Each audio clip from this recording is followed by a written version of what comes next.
নমস্কাৰ জেআৰজি ব্লগলৈ পুনৰবাৰ সকলোকে স্বাগতম জনাইছোঁ। আজি আমি আলোচনা কৰিবলৈ লৈছোঁ পুনৰবাৰ পঞ্চায়ত নিৰ্বাচন সম্পৰ্কত। যেহেতু পঞ্চায়ত নিৰ্বাচনৰ ওপৰত মই কেইবাটাও ভিডিঅ' প্ৰস্তুত কৰিছোঁ, যদি আপোনালোকে এতিয়াও চোৱা নাই তেতিয়াহ'লে ভিডিঅ'খিনি চাব পাৰে। এইবাৰ যিহেতু পঞ্চায়ত নিৰ্বাচনত কিছু নতুন নিয়ম কৰা হৈছে, গতিকে এই নতুন নিয়মসমূহৰ দ্বাৰা আপোনালোক উপকৃত হ'ব। বিশেষকৈ আপুনি যদি ৱাৰ্ড মেম্বাৰ খেলিম বুলি ভাবি আছে বা আপুনি যদি আপোনাৰ ওচৰৰ অঞ্চলটো উন্নতি সাধন কৰিম বুলি ভাবি আছে আৰু সেই উন্নতিৰ বাবে যদি আপোনালোকে চৰকাৰৰ সহায়ত কৰিব বিচাৰিছে, তেতিয়াহ'লে আপোনালোকে পঞ্চায়ত ব্যৱস্থাত নিজেই নেতৃত্ব দিব লাগিব আৰু সেইটো কৰিবলৈ হ'লে আপোনালোকে ৱাৰ্ড মেম্বাৰ হিচাপে প্ৰতিদ্বন্দ্বিতা আগবঢ়াব পাৰিব পঞ্চায়ত নিৰ্বাচনত। এতিয়া এই সম্পৰ্কত যিহেতু বহুখিনি বেছিক কথা মই আলোচনা কৰিছোঁ, আপোনালোকে মোৰ ভিডিঅ'ৰ প্লে'লিষ্ট যিটো পঞ্চায়ত নিৰ্বাচন বুলি আছে তাত আপোনালোকে ভিডিঅ'খিনি চাব পাৰে।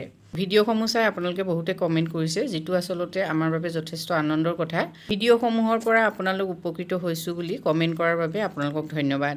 যিহেতু আপোনালোক বহুতেই কমেণ্ট কৰিছে, সকলোৰে উত্তৰ যিহেতু দিবলৈ অকণমান অসুবিধা হয়, কেইটামান কিন্তু গুৰুত্বপূৰ্ণ কমেণ্ট আছিল, যিটো কমেণ্টৰ মই আপোনালোকক উত্তৰ দিব বিচাৰিছোঁ। কমেণ্টটো আছিলে ডিলিমিটেশ্যনৰ কাৰণে এইবাৰ আমাৰ গাঁৱৰ এলেকা বেছি হৈছে, 3খন গাঁও যোগ হৈছে। আগৰ এটা গাঁৱৰ মেম্বাৰজন ল'ৰা আছিল আৰু এটা গাঁৱত ছোৱালী আছিল, কিন্তু এতিয়া 2টা গাঁও একেলগ কৰি এটা ৱাৰ্ড দিয়া হ'ল।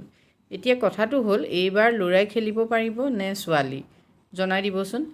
এইটো এটা গুৰুত্বপূৰ্ণ প্ৰশ্ন। এই ধৰণৰ আৰু এটা প্ৰশ্ন আছিলে, সেইটো হ'ল আমাৰ ইয়াত গাঁও পঞ্চায়তত যোৱাবাৰ পুৰুষ আছিল, এইবাৰ আমি পুৰুষসকলে নিৰ্বাচন খেলিব পাৰিমনে, জনাবচোন, বহু আশা কৰি আছোঁ। দুয়োটা প্ৰশ্ন বিশেষকৈ ৰিজাৰ্ভেশ্যন লৈ পেলাই আহিছে। যিহেতু আমি সকলোৱে জানো যে মহিলাসকলৰ বাবে 50% ৰিজাৰ্ভেশ্যন থাকিব, গতিকে পুৰুষ আৰু মহিলা কোনটো ৱাৰ্ড পুৰুষৰ বাবে আহিছে, কোনটো মহিলাৰ বাবে আহিছে, সেই কথাটো যিহেতু আপোনালোকে এতিয়া গম পাই যাব।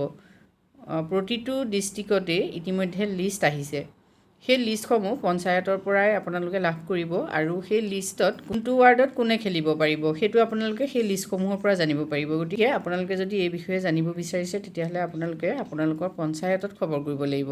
যিহেতু